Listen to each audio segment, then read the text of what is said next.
Shalom, Israel. When it starts off by giving no praise to Yahweh Hashem Yahushai, the most possible GMS, and honestly, brothers are doing the work in truth or sincerity.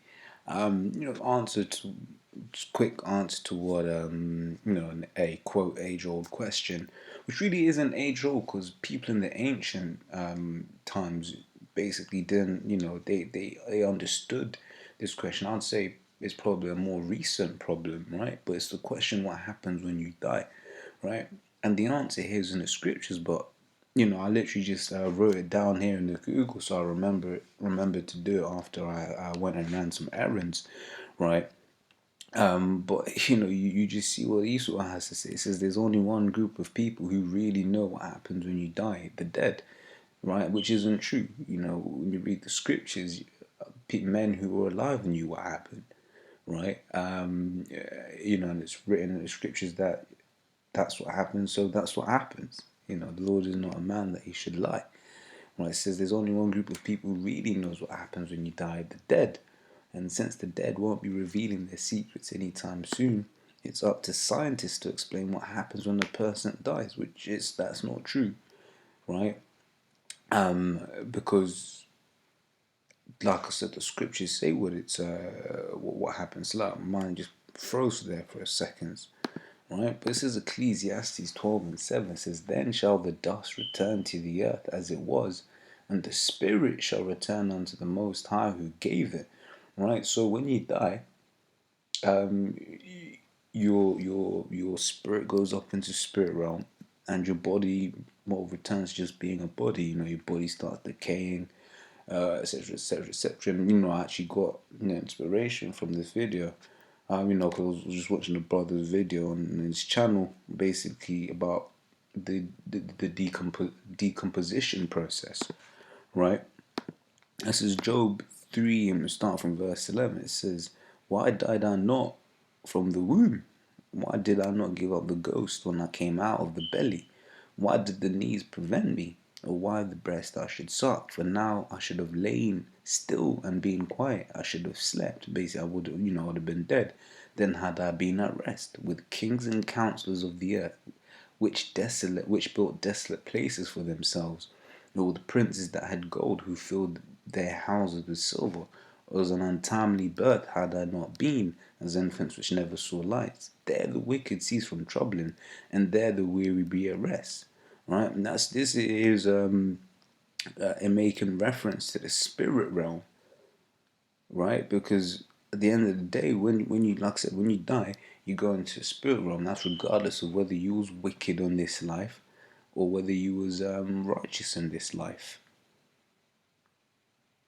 right? So that's just another one there, right? And this is Ecclesiastes 3, and now this goes into two things now, because it's what happens when you die. Because one of the questions is, well, one of the part of the dogma that the Catholic Church pushes out is this thing called hell, right?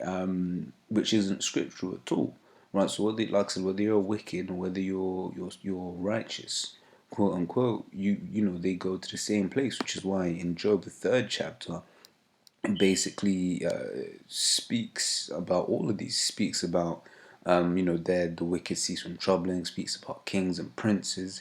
So like I said, that's referring to everyone, right? But then there's another. I was like, I don't know if I've read this. It says, and moreover, I saw under the sun the place of judgment, that wickedness was there, and the place of righteousness, that iniquity was there. So what happens when you die?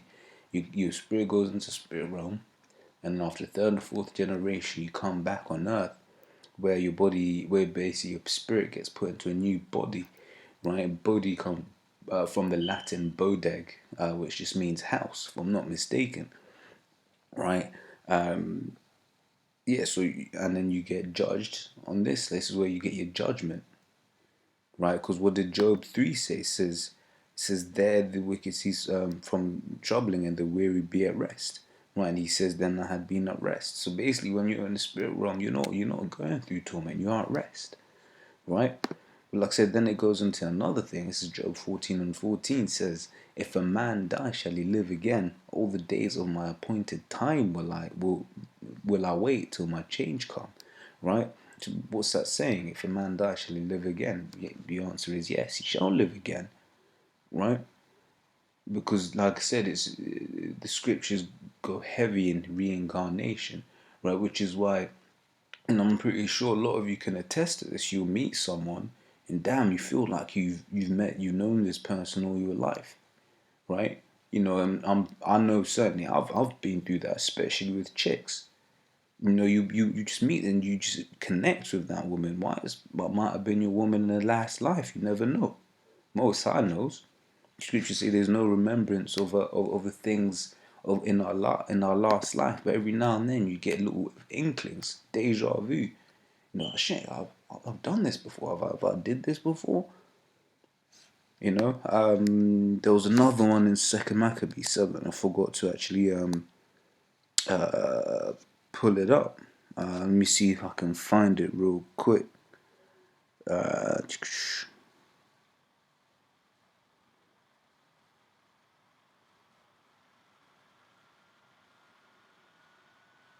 I think this is it. Verse 23 says, "But doubtless," in Second Maccabees 7:23 says, "But doubtless the Creator of the world, who formed the generation of man, and found out the beginnings of all things, will also of his own mercy give you breath and life again." So when you die, so basically it's a story of the seven brothers, right? But basically they were trying to be forced to eat swine's flesh, but they wouldn't comply, so they basically got killed in front of the mother, right? And then basically she's saying, look, it's cool. Moses gonna give you life again, right? It says, will also his own mercy give you breath and life again, as ye now regard not not your own selves, but his law's sake, right? And yeah, I mean, it's so in the scriptures, you ain't no thing called hell. You got this thing called reincarnation. So literally, to surmise, when you die, you go into the spirit world, you come back on earth, and then you basically live out the life and all the judgments from the previous life. Right? That's why Jake's. You find babies basically bad things happen to them from when they're young, whether it's they die straight away or whatever, what have you. But what does the scripture say? Job 4:7, right? It says, "Remember, I pray thee, whoever perished being innocent, or where will the righteous cut off?" So you might ask, but it's a damn baby. How the hell can they have done any wickedness or wrong? In fact, Romans 9, basically, nah, that's not what I want. It's like, well, basically, you might be thinking, baby, it's not done any wrong, right? But like I said, you get judged on when you come back on earth, right? It says, as we read in Ecclesiastes 3:16, and this is Matthew 19:28. To finish it, right? It says, "And Yahushua said unto them, Verily I say unto you, that ye which have followed me in the regeneration." What does that word regeneration mean? Let's look it up, right? Rebirth, right? Spiritual renovation, especially messianic resurrection, new birth, reproduction, renewal, recreation. Right, to be created again. It's basically when you're back in the flesh. It says, "When the Son of Man shall sit in the throne of his glory, ye also shall sit upon 12 thrones, judging the 12 tribes of Israel." Now tell me something. Has this happened? No, it hasn't happened. So was Yahushua lying? No, he wasn't lying. So what was he talking about? What must have he been talking about? He must have been talking about reincarnation. So with that, hopefully I've answered this question here, what happens when you die? And hopefully you've been edified. And that, I'm going to say shalom.